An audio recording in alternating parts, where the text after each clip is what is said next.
Hey guys! Today we are reviewing Shadows of Self. This is, again, a sequel to Alloy of Law, which was in fact a standalone story. This is the first part of the trilogy with Bands of Mourning and The Lost Metal. So in that sense, it's a sequel and not a sequel. It's a sequel, but the story is different. More like Alloy of Law was actually the prequel, if you get my drift. It was released in 2015, so that's been 7 years as of now. In the prologue, so that's before part 1, we see how Wax and Wayne met Leslie. They are in a bar asking for Granite Joe, and Granite Joe is the guy they're hunting. So it's probably some kind of criminal because, well, Wax and Wayne are lawmen. And it was in the roughs, so we know it's a flashback, even before they meet Leslie. And they get called upstairs by the barkeep, who is actually on the payroll of Granite Joe. Well, in the meantime, Leslie's trying to break into the house, or into the tavern, through the window upstairs. So they hear each other, they get in an altercation, stuff like that. But eventually, they work together and they actually find and capture Granite Joe, who is revealed to be in the basement of that tavern. Okay, on to part 1. The actual story picks up about a year after the Alloy of Law, and the first part is actually split into 2. On the one hand, we see Winston Innate. He is the governor's brother, and he is a criminal. He's corrupt, and everybody knows it, but there's no evidence because the governor is protecting his brother. We see him holding an auction when a fight scene and a shootout breaks out, and everything and everyone just gets killed. Innate, so Winston Innate, actually tries to save himself, gets his guards, and goes to some kind of safe room or a panic room, where he also gets killed. That's the end of chapter 1. In the other chapters, we see Wax and Wayne actually chasing the marksman, which is some kind of self-appointed Robin Hood character, but he's a vigilante, and we all know only Wax is allowed to be a vigilante in L&L. When they start that chase, Marossi also shows up. They eventually catch the killer. I don't remember exactly how. I think, Wayne talked to some guys in the alleys or in the slums, and he actually disguised himself as an older fellow with an actual accent from the slums. He gets into the hideout of the marksman, where he uses his abilities, his allomantic abilities, to slow down or speed up time. Marossi slows down time. Where he uses his ability to speed up time, and he catches him. He's unconscious. He meets up with Wax and Marossi, who were distracted during the chase because Wax actually saw Bloody Tan, and Bloody Tan is the one that killed Leslie, or well, he is the one that caused Wax to kill Leslie in the prologue of the Alloy of Law. So they meet up, and Wayne throws the body at their feet. He's still alive at that time, but when they meet up, he gets the marksman gets shot by a crossbow bolt. Marossi goes in, and she wants to check on the body. She's now a full-blown constable, being the assistant to General Aradel. But while she's actually investigating the body, she thinks, oh yeah, an assassin will probably return back to the scene of the crime just to check if the body is dead. And while she's thinking that, she gets grabbed from behind with a glass knife to her throat. It's glass, so he can't push it. Wax can't push the blade. But Marossi goes into full instinct mode, grabs a small gun out of her purse, and just shoots him. She puts his gun to his chin and just shoots him right through the head. After that, Constable Reddy actually shows up, and he is not really one of the bosses, but he's a constable, so he's somewhere down the chain of command with Aradel. One, because, well, they're trying to clean up Wax's mess. But on the other hand, they are actually searching for Wax and Wayne because they have a case on their hands. You know, the big case with Winston Innate, the governor's brother who has been killed. With him, the half of the criminal elite gets killed too. So yeah, the trio, Wax, Wayne and Rossi, actually go there and investigate the killings. They see a lot of stuff that's a bit suspicious, in that sense that the way the bodies are piled up is a big word, but the way the bodies are lying and how they are positioned actually makes Wax think that there was a steel runner involved. But it also raises a lot of other questions. So part 1 is actually the setup for the whodunit mystery part of this novel. But it turns into so much more. The second part starts a bit slow, in my opinion, because Wax gets to meet his grandmother or great-grandmother, I can't remember. But she's one of the elders in the village, the terrace part of the city of Ellendale.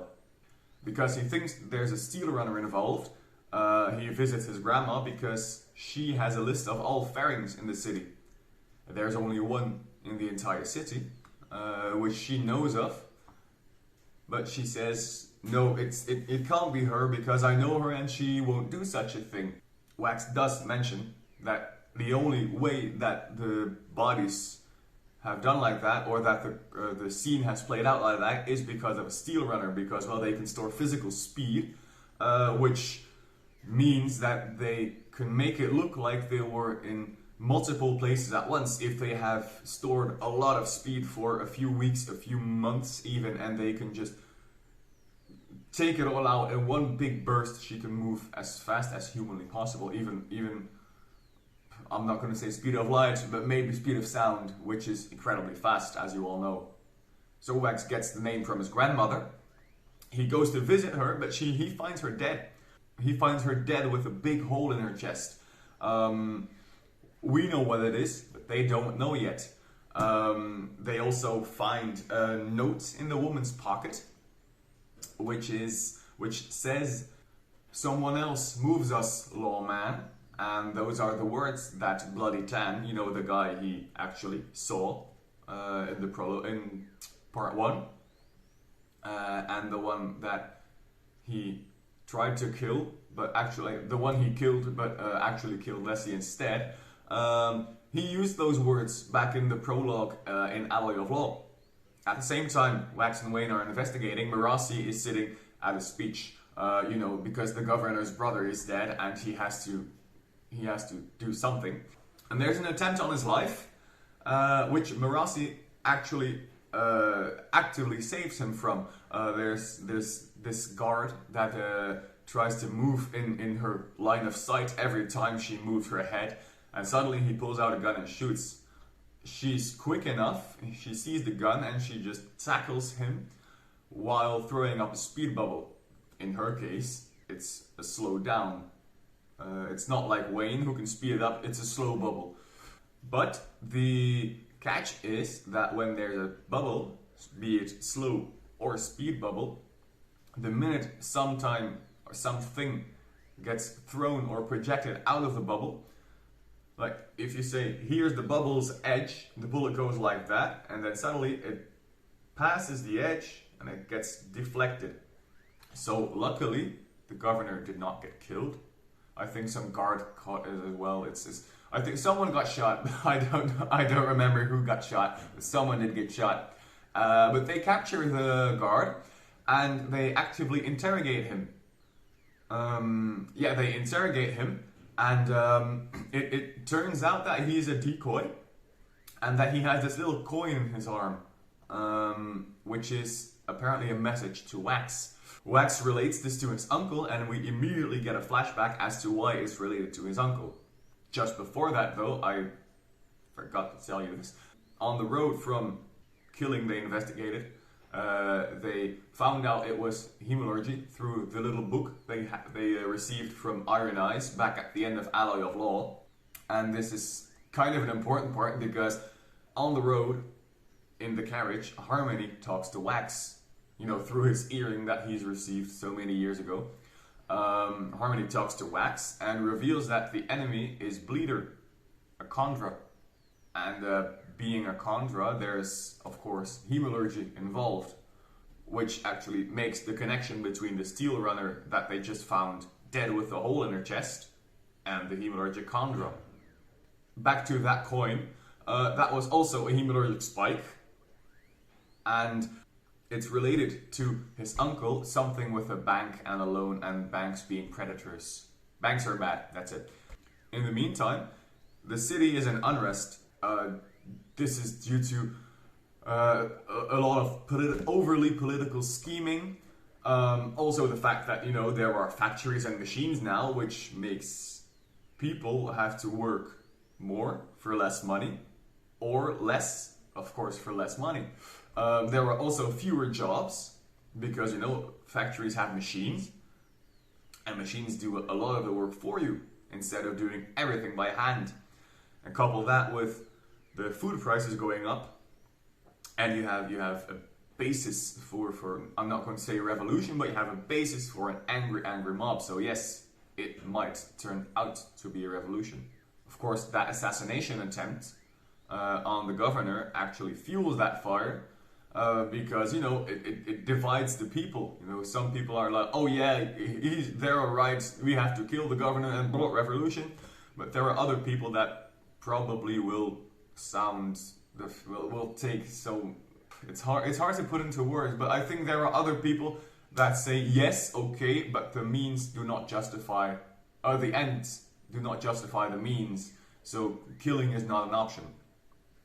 Of course, when the people is divided, it's easier to actually rule them, divide and conquer, as the Romans always said.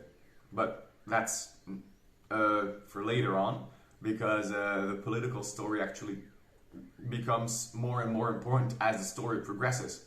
So we were at Edward. After the flashback, Wayne and Wax, and of course Marasi and Steris, Wax's wife, will be attending Lady Zobel's party. Steris has actually been shown throughout bits and pieces of the story to be to try to be a good wife. She really tries to connect to Wax. It's not that easy because his trauma and all that. She actually succeeds when they go to the party, when they arrive, which, by the way, the carriage driver to there was our friend Hoyd. Maybe you remember that name. But they actually get charmed by each other's preparations, in the sense that Steris is impressed by Wax's preparation for what could happen with the Bleeder, with the Chondra. And Steris and Wax is charmed by Steris because she has prepared everything for the entire party. Even the funny things to say, even the jokes, she has prepared. Wayne, on the other hand, he's on the list, but not on the correct list. He's on the list of people that should not be allowed in, which leads to him and Marasi having to impersonate someone else. Wayne is used to that, but it's funny. It's it lightens the tone a bit, and it also sets up some smaller tidbits for the rest of the story and for the epilogue even. But at that party, we meet Milan. She's a beautiful woman, a voluptuous, beautiful woman. Oh yeah, she gets described in very big detail. Suddenly, during the party, with Wax's earring and all that, Bleeder talks to him.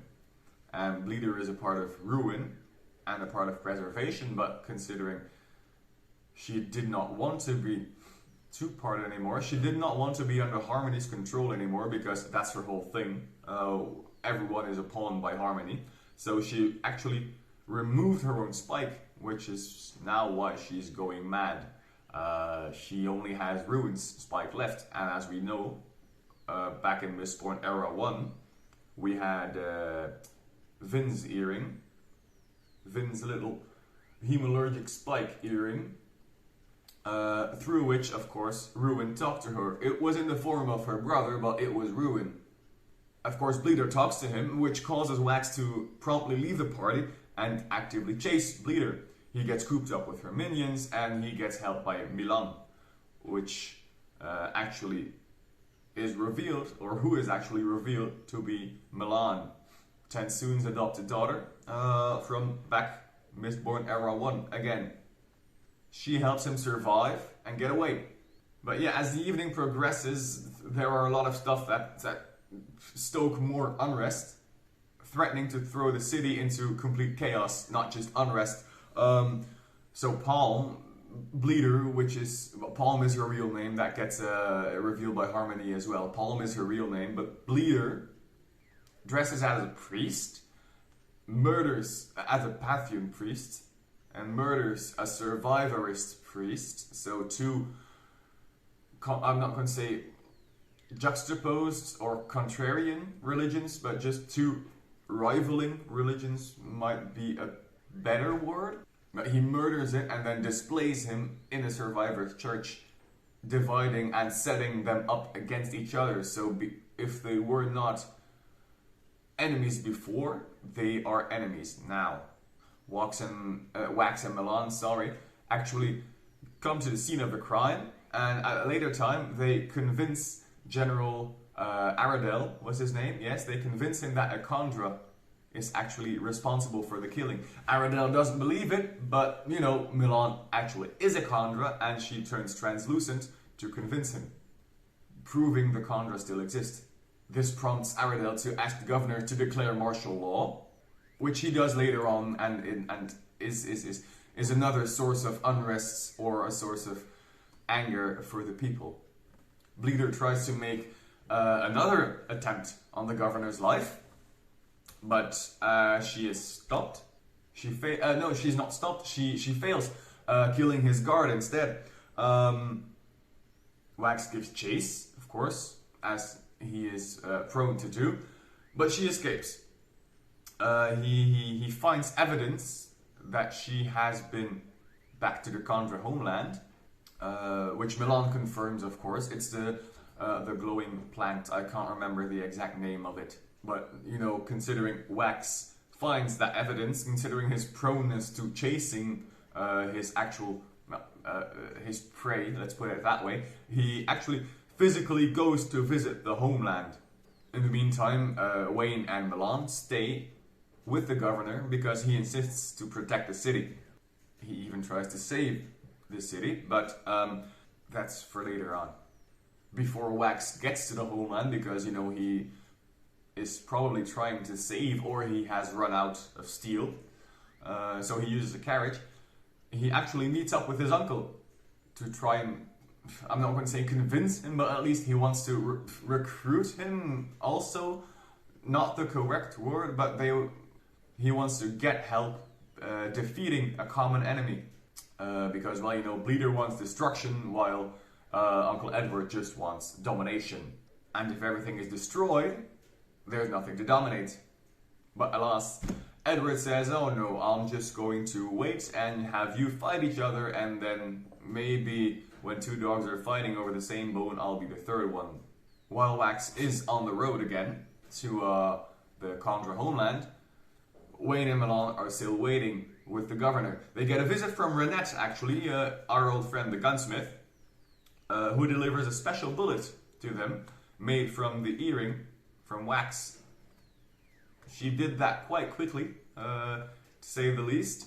But then again, she's very skilled. She's highly skilled. She's the best gunsmith in town. So one bullet should probably not take her as long. At the same time, Marossi is investigating Innate's home, and she finds evidence that he's been corrupt. She goes to General Aradel. He believes her. He sides with the people, but he still says he has to do his duty and protect the governor. Wax arrives at the homeland. He goes down. He gets scared. He meets Tensoon, our wolfhound friend. Once again, back from Era 1. Wax finds a clue that Bleeder left behind. It's the words of founding, Harmony's books that he left behind back at the end of Era 1. But it's a copy that has been destroyed, and there's written all over it in blood by Bleeder, of course, hence the name. And while he's being distracted by that, he learns about Vin from Tensoon. He learns about what Vin was like 300 years ago. In the meantime, an angry mob begins to form in the city because they all heard about everything, about, again, the assassination attempt, about the martial law. Innate has now declared our friend Aradel head of the entire police force, so not only of his part of the city, his district, I think the word, yeah, his district is the word, but from the entire city. So instead of general, he is now head constable general. When you get back to Wax and Tensoon in the next chapter, they get chased by these deformed humans. So it's humans with an unknown hematologic spike, and they're actually acting like beasts. They get attacked, they escape. While escaping, Tensoon transforms into a superhuman form. He transforms back, they get a huge fight scene with some bullets. They kill them, and they find this unknown hematologic spike, which is this spotted red metal. Wax realizes that everything has been a distraction. He hurries back to the governor. Well, in the meantime, they are climbing up something, and he sees all this glowing powder. And he realizes that he is actually in the pits of Hath Sin, where Kelsier escaped. And then we get to part 3. By now we've had about 330 pages of the 380 something. So the last part is actually a quick succession of small chapters, so the tempo is quite high. Everything comes together in, I think, 35 to 40 pages. So when we get back at part 3 in the beginning, we see the governor preparing his speech at his mansion. Wax arrives at the mansion and quickly realizes through a bit of dialogue that Bleeder is actually the governor. So we don't know how long the governor has been controlled by Bleeder, but apparently we know she is, or he is, not the governor. Wayne has already figured that out as well, and he's actually captured. He's somewhere in a drawer, I think, stripped of his metal mines and tied up, of course, because he's also a good fighter, and when he's tied up, he can throw out his speed bubble all he wants. Nothing is going to happen. Bleeder flees. The governor runs away, and eventually, after a quick chase, or a long chase, actually, it's a great scene. It would probably be a great scene in a movie as well. Wax catches her, and she removes the mask that she has on, because she's been wearing the mask of the marksman, that villain we got back in the prologue, or in part 1. But yeah, she removed the mask and reveals that she actually is wearing the face of Lessie. Of course, this brings back all the trauma for Wax, and after some dialogue and some inner monologue and some inner conflict, he finally shoots her. He says it's not her, it's not. He convinces himself that it's not her, and he shoots her with the bullet made from his earring, which actually acts as a hematologic spike. So now she has 2 spikes, and once again can be controlled by Harmony. So she loses her madness, but before she actually comes back to the control, or under the control of Harmony, she reveals that she had actually been Leslie all along, and that she had been sent as a protector, let's put it that way, for Wax by Harmony himself.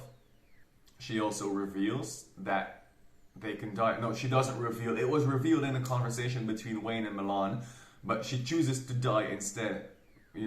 Death before being controlled again and all that. And she dies in Wax's arms. Wax, of course, having to kill her a second time, he's furious at Harmony because, he's God, so why do this to me? And this actually will probably, I don't know yet, but this will probably be a big part of the Bands of Mourning. Meanwhile, at the government's mansion, Milan is trying to impersonate the governor, sucking up his bones and then just, forming her body as he would, because they saw the speech that the governor was writing, and it was something that would have made everything worse, so much worse.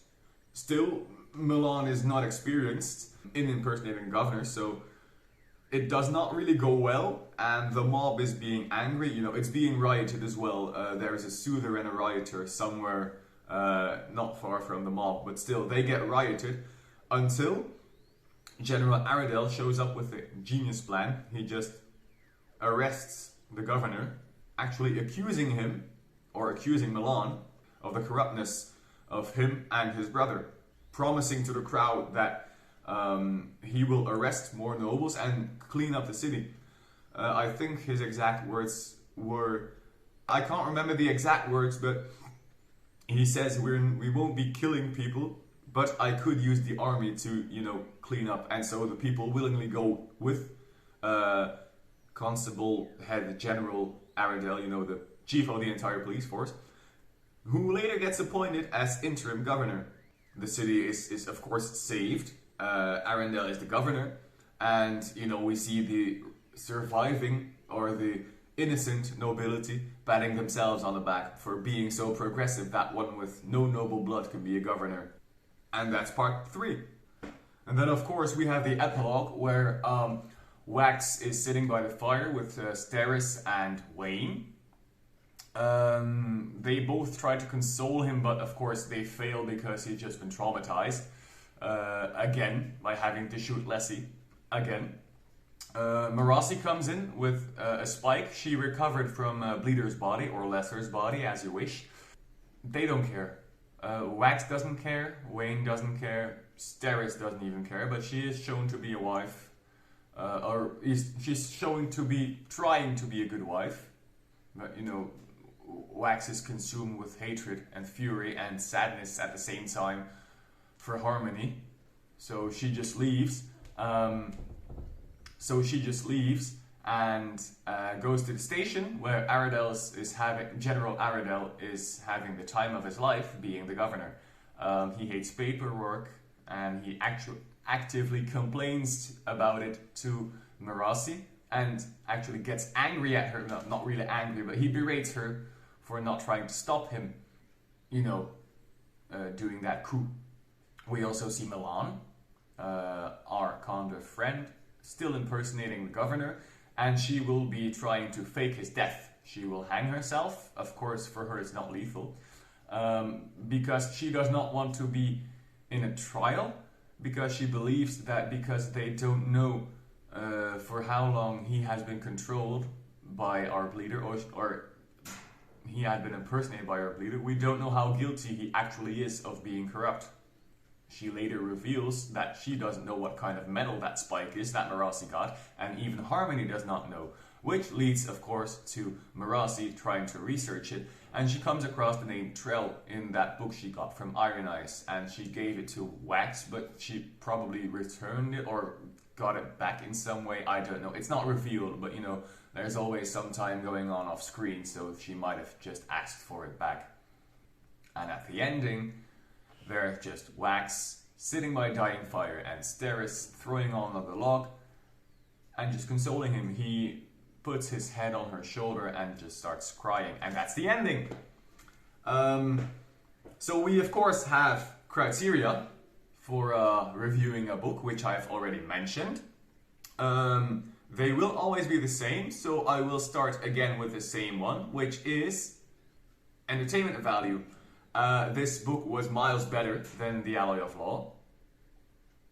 And in contrast to The Alloy of Law, I was at the edge of my seat in a matter of speaking. I do have to admit, it did not catch me by surprise due to multiple reasons, which I'll go into detail a bit later on. I think I had already figured out everything by 2/3 of the book, and then my suspicions were confirmed in part 3 of the book, only to be punched in the face by the true identity of Bleeder. And the ending was, of course, Sanderson style, 9 out of 10. The ending was 10 out of 10, sorry. The ending was magnificent. It was a great Sanderlanche, as he is prone to do, as he is an expert at, because, you know, it's named after him.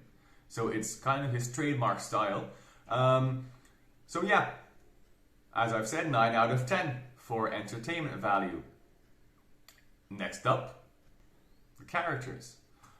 I did enjoy the characters a lot more than I did enjoy the characters in the Alloy of Law. They get more fleshed out.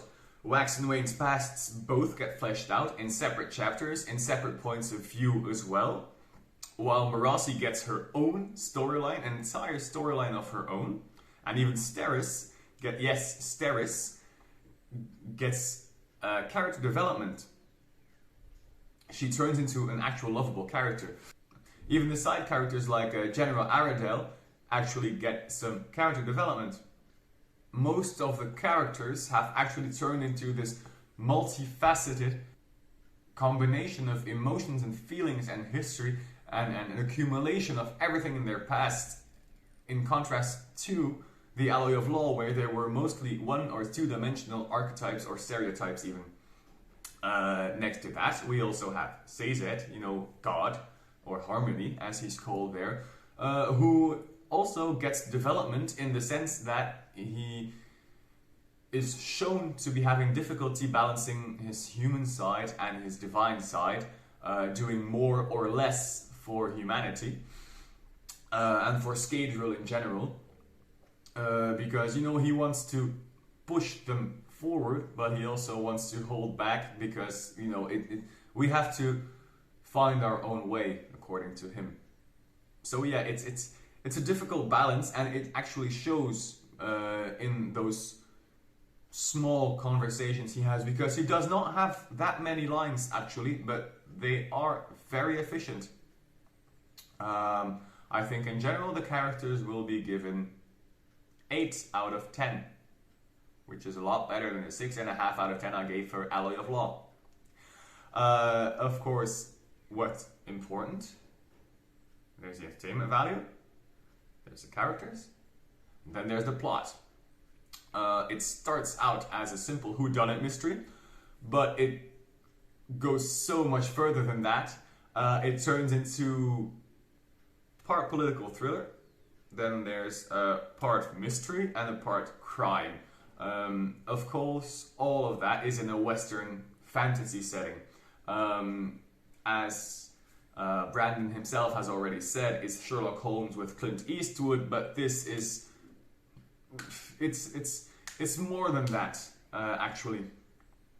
Yeah, with all the political unrest, it actually is more of a conspiracy. I don't know what to call it, actually, but I did love it, so I think I'll give it 8.5 out of 10.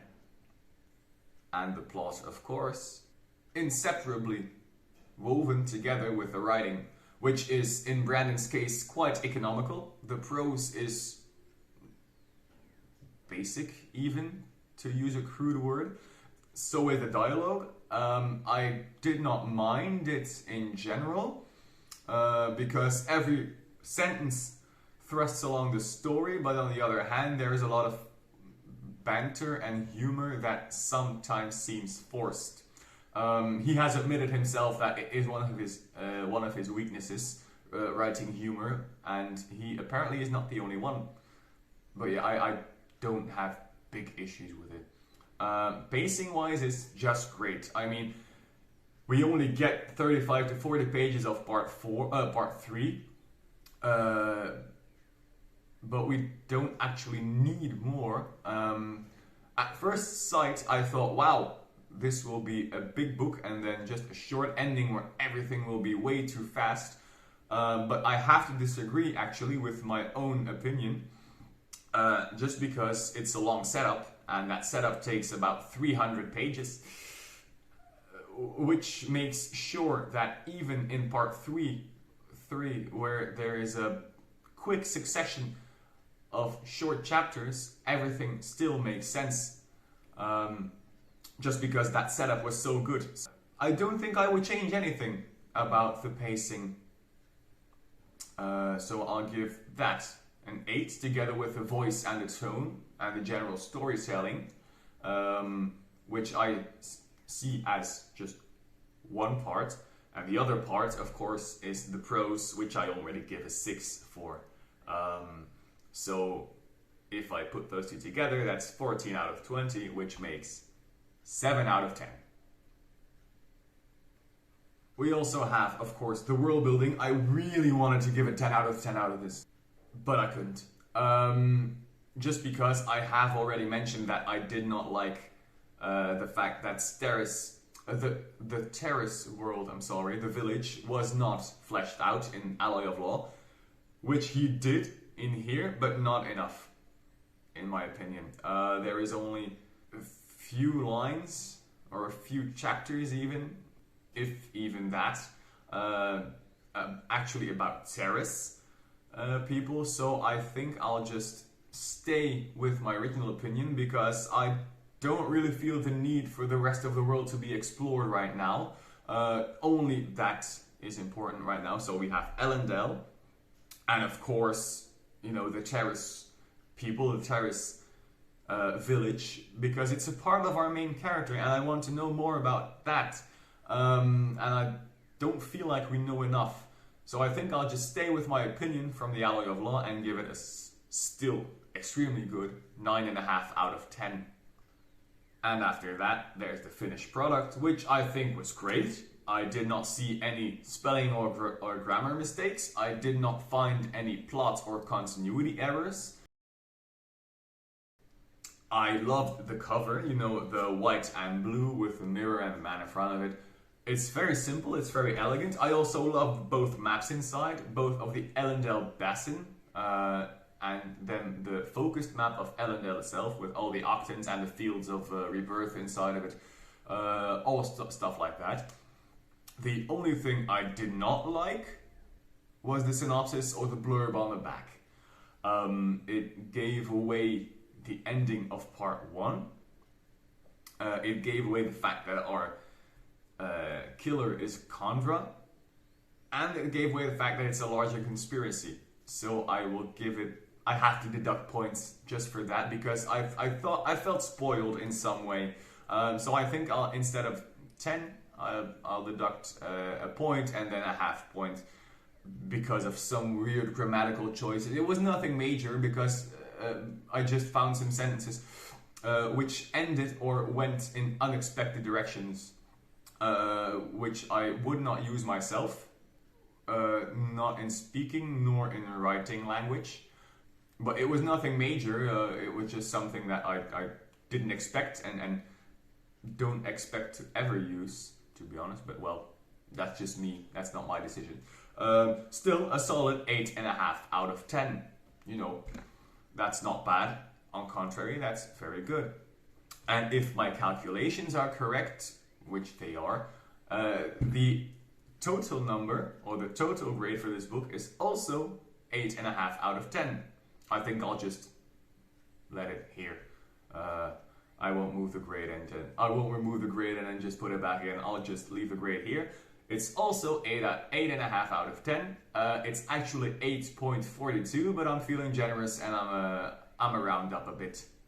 I hope you'll be with me next week, because next week I'll be recording part 1 of the read-along for the Bands of Mourning. I will be reading it this week, maybe even today. I don't know, it depends on what I can get done today. I'm already taking notes because I have already read the prologue and 2 chapters, so I can answer mine and maybe your questions. So I'll see you on Monday, and I hope you will have read along with me. Bye bye.